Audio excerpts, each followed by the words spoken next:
Top. Good. So now the ball goes there. You're going to close out. Left foot, left hand. We force the ball to the baseline side. So his foot needs to be above pat, right? Pat? Above pat. So you cannot get beat over the top to the elbow. You were communicating deep. Now you're going to jump up into the top. Next guy jumps into the deep. Here we go. We're just going to continue it and get the end of the line. Your head's forward, your stance, top, skip it, close out. Move up, next guy move on. Continuous drill. Let's see what we can do here. Go.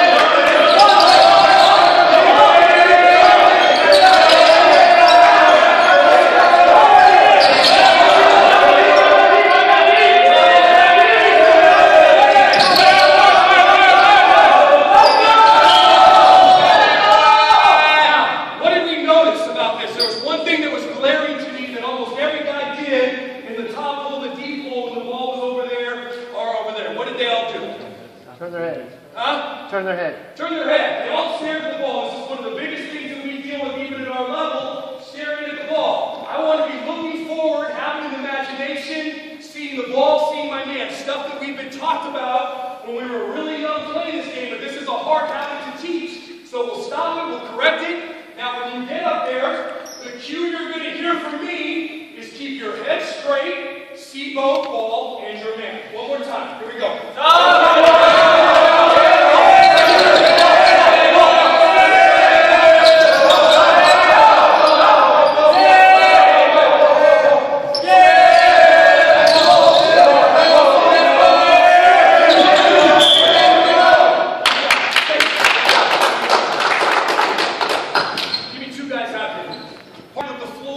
And the pressure that we want to put on the ball. We're touching distance without reaching. Pat's going to catch it. He's going to rip. We'll have them all over the floor, working with each other. Our partners will be around coaching it, but you're just here on the balls of your feet trying to apply pressure to that. So that's all pressure, partner ball pressure is there. Good job. Okay, footwork patterns. We play a lot of one-on-one. But it's not just simply, Clayton, come here. It's not just checking the ball up and playing. We're trying to teach them some type of off-ball footwork before we ever get into a one-on-one situation. Somebody get out here on offense that Clayton's going to guard. I'm going to have the ball on top. We'll get into 4-on-4 and teaching concepts in just a second. But one of the ones that we'll talk a lot about is a bluff and recover. So I'm one pass away. One pass away, I want a close stance. Okay, so that means his feet are going to be closed to the guy he's guarding. We're not going to do this, or else we're going to give up a three. We don't want to give up threes. So he's in a close stance, and he's stunting and bluffing, trying to discourage penetration from the top. Okay, we spend a lot of time working on the bluff and recover. So here's how the footwork pattern works. Bluff at me, bluff, perfect. I'm going to throw it there and close out. Tell me your name. Nolan. So Nolan's going to rip the ball in his shoelaces a couple times so that we can coach Clayton on his stance. Now, Coach Katz talked about a two-dribble stride stuff. We're big on two-dribble stride stuff. So you're going to rip it as hard as you can, come in, left, right. You're going to pivot out. You're going to throw it to me right here. After you do that, you're exiting to that wing. That makes sense? Now, your job is to cut this off. Okay, you're going to come down. You're going to cut this off. You're going to get a dead call. As soon as he exits, you're in the deep hole. Now you're communicating deep. When I dribble to the top of the key, you're going to start to get back to your guy, close out on the pass, and then it's live right there. Got it? Let's get it! Yeah!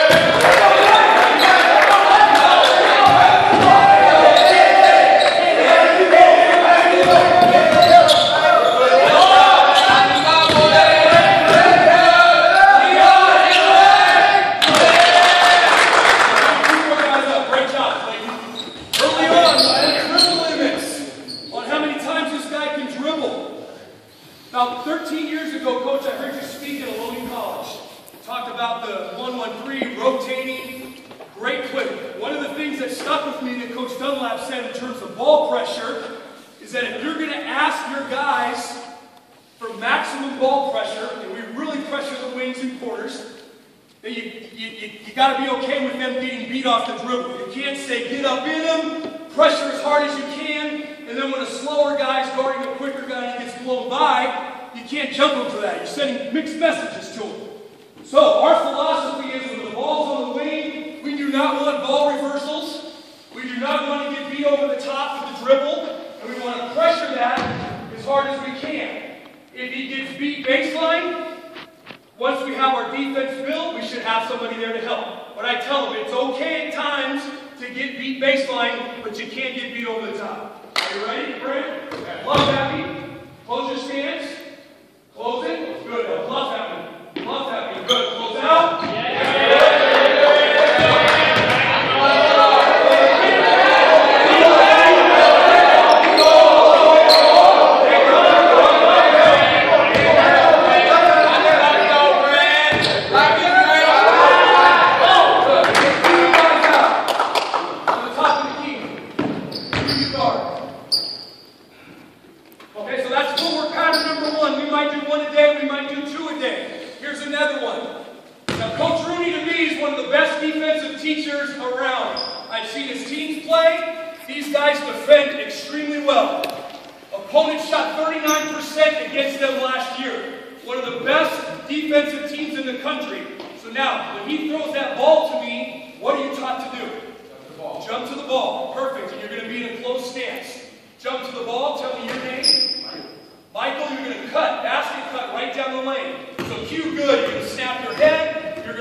Okay, so as the ball's in the air, when he catches it, I want to be in my spot. You two guys need to be in your spot. Michael, what are you communicating? The ball's on the wing. Anytime we have the ball sided, we always have a top hole and a deep hole filled. Okay, another concept I learned from Coach Dunlap, Coach Williams, split line separates the court in half. We've got boxes. We got a box here, 4 different boxes on the floor. Depending on the matchup there, okay, we're going to have at least 1 foot in this box.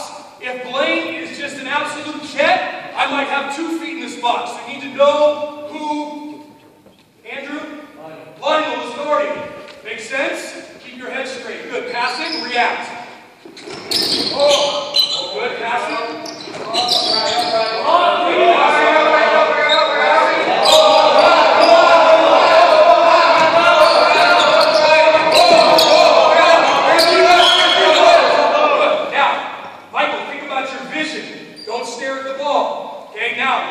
One more time. Off ball, I want to keep my head straight. I want to be able to see the whole floor. So you need to react quick. You need to communicate top hole and deep hole when you're in those positions. Are we ready? Go back. 6 more seconds. Oh!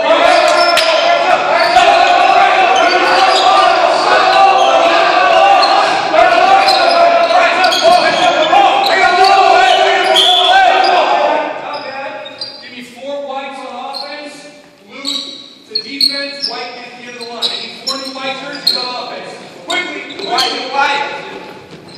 Blaine, swing it, interchange, good, stop. Now, there needs to be a high level of communication here. Okay, I'm putting my hands on Clayton, okay, so I cannot exit the deep hole, because if he drives, there's got to be help here. So if he's asleep, I might grab him and get up into this area, but this exchange needs to happen quickly. Okay, I'm not going to make you guys do this for a long time, but it needs to be really, really a high level.